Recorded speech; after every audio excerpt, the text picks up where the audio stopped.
I guess like what really set off my usage was like loneliness.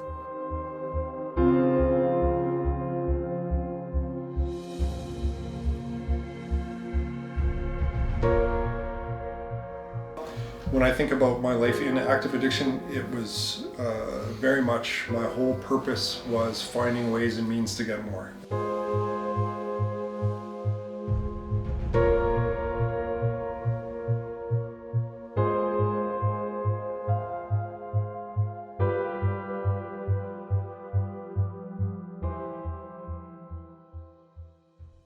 I knew if I kept using, I was going to die, and I didn't want my family to lose me like that.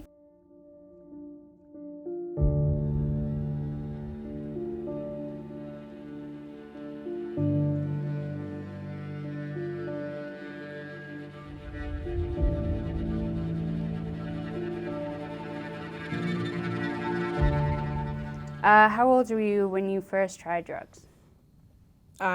Drugs, I was 13. First time I tried weed for my first time. When I got into harder drugs, it was almost like it just kind of took everything away. It was really easy to not think about all the crap, all the trauma, all the, I mean, I guess like in the most politest sense, bullshit that comes from life. And it takes like all that away. I had many instances as a young kid, kind of 8 to 10 years old, of not feeling like I belonged. I think it was just feeling misunderstood, and it was like from a young age I started feeling depression and anxiety, and I started self-harming to deal with that. And I guess it gave me that release, but it didn't make me feel better. But I never really felt comfortable in my own skin. So alcohol and drugs allowed me to be something more, something different. Do you believe there was a trigger for your mental health problems? I think it was mostly my genetics. My birth mom, she used as well. I don't really know much about her addiction, but I just know that she used crack while she was pregnant with me. And then I kind of had a bad relationship with my adoptive mom, and that kind of triggered that as well.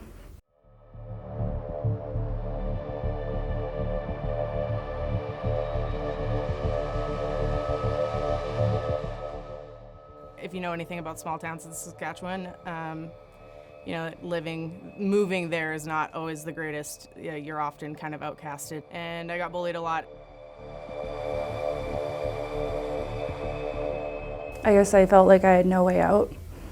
I felt like that was just going to be the rest of my life. I didn't see a future for myself, and I just kept digging myself deeper and deeper into that hole.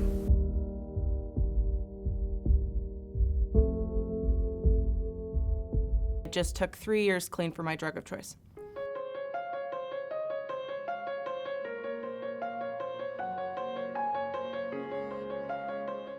I have been in recovery, well, I've been working at it for 17 years, but I've been in continuous sobriety and clean time for just over 15 years.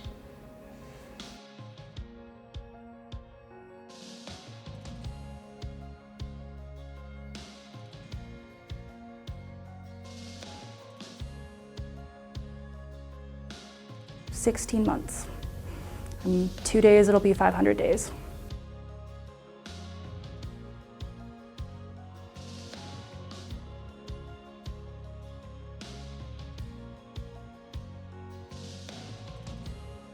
The people in my life kicking me in the ass and not letting me quit.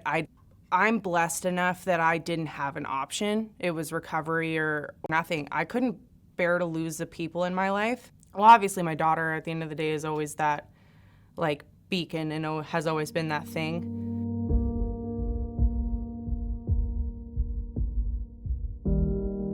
He said to me, "Michael, I know what's going on out there, and I want to offer you some help to come home to Regina and maybe clean up. But if you don't take this help, I'm going to keep your mother from you, she's going to want to help you, but I'm not going to let her. And we're going to have to let you go. Honestly, I think I just wanted better for myself, and I knew if I kept using, I was going to die, and I didn't want my family to lose me like that. And eventually I started doing it for myself. Yeah, I started doing outpatient treatment at first, and then over time it made me realize I wanted to go to inpatient treatment, and I think that really changed my life. I met a counselor there that made me want to become an addictions counselor one day. Yes, in the beginning it was difficult because I didn't know what to expect, right? So I was lucky enough to have an uncle that was in recovery that shared some experiences about his journey with inpatient treatment, outpatient treatment, and told me that it was the Cadillac of recovery and that I should take this as an opportunity to go learn and grow. And I took that opportunity. Yeah, it was kind of scary asking for help. Like, I thought that people would look down on me, and I didn't want to be that kind of person, but if I didn't ask for help, I wouldn't be here today. I had a really negative experiences with my physicians in the sense that I never really felt heard. When I really think about that care, I don't really feel like that was never clear to me what was going on. I never had somebody just go, hey, Alicia, like, you have bipolar disorder, so we're gonna treat you for bipolar disorder. Like, whenever I said, like, these meds aren't working is a great example, or hey, I really wanna kill myself. I have to watch my mom sitting there and cry because she's scared to take me home because she thinks I'm gonna kill myself. And you just feel like you're not worth it. Like, am I not, how many times do I have to tell you I wanna die for you to get the point? And I've had doctors straight up look at me and my mom when I was admitted and say that, like, if you don't get this kid the proper help that she deserves, she will die.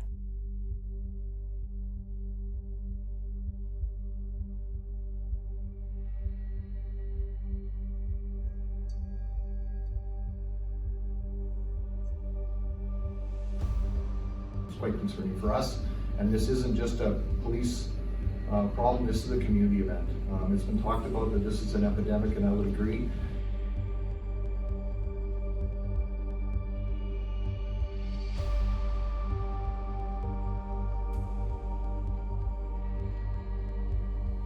There's so many different variables. Obviously, we could talk about like the systemic issues that people are going through in our community.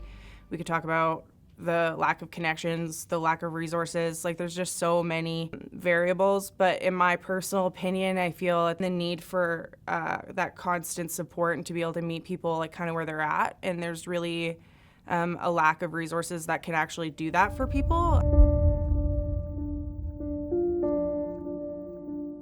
The drugs in our community have steadily gotten more dangerous, more addictive, more accessible.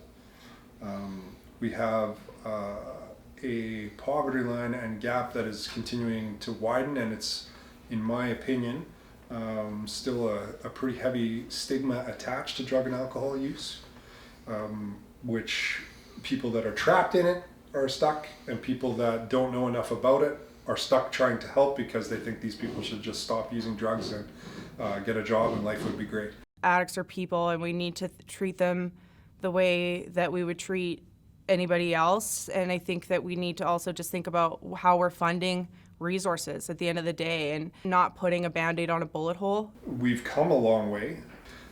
We could use a detox center that is triple the size of the one that we've got, but all things happen with money. I think that the city doesn't respect addicts, and I think that they just see addicts and homeless people as like a problem that needs to be dealt with. They don't see them as actual people who need help. A 100%, yes. I think that if we really sit down and look at what science is telling us and maybe actually utilize some of it, like, there's a lot of things that have been proven to help, that have been proven to work, and we just need to be sinking our resources into those things. Absolutely. I think that, again, as the world becomes more accepting of people being who they are, and that stigma of mental health and addictions being something that was either like, it's almost like a dirty word, right? Like, and that's not the case. People are far more accepting that people do have struggles. Decriminalization, I think, is another great step forward, and not criminalizing people that are sick. I think there's definitely hope as long as those people can be reached. I think a lot of the time they don't know that there's resources out there that won't judge them, that they'll accept them and help them to live with what they have been dealt. Because it's not about like being different, it's about being supported. Right now, you have the ability to express how you feel about our mental health system has treated you and others. Is there anything you want to say? It gets better, and I've proven that it gets better. Like, so just keep going. You know, we've got to treat people with compassion and kindness, and people who struggle with substance use and the mental health issues are people, and I also feel deserve the ultimate form of kindness and compassion. Those are the people that have gone through a lot of hardships in their lives and need to be treated as such, and I don't really feel like they are right now. I just want people to know that recovery is possible and that they just have to try. Don't burn out to our workers. If you need time, healthy people make healthy people. And to be that patient, kind, understanding person that a person struggling with addictions and mental health needs. So making sure that we've got support for those frontline workers. If I was to say anything to the folks that are doing this job out there, keep doing what you're doing. I see you. And that's all I've got. Thank you so much. You're welcome.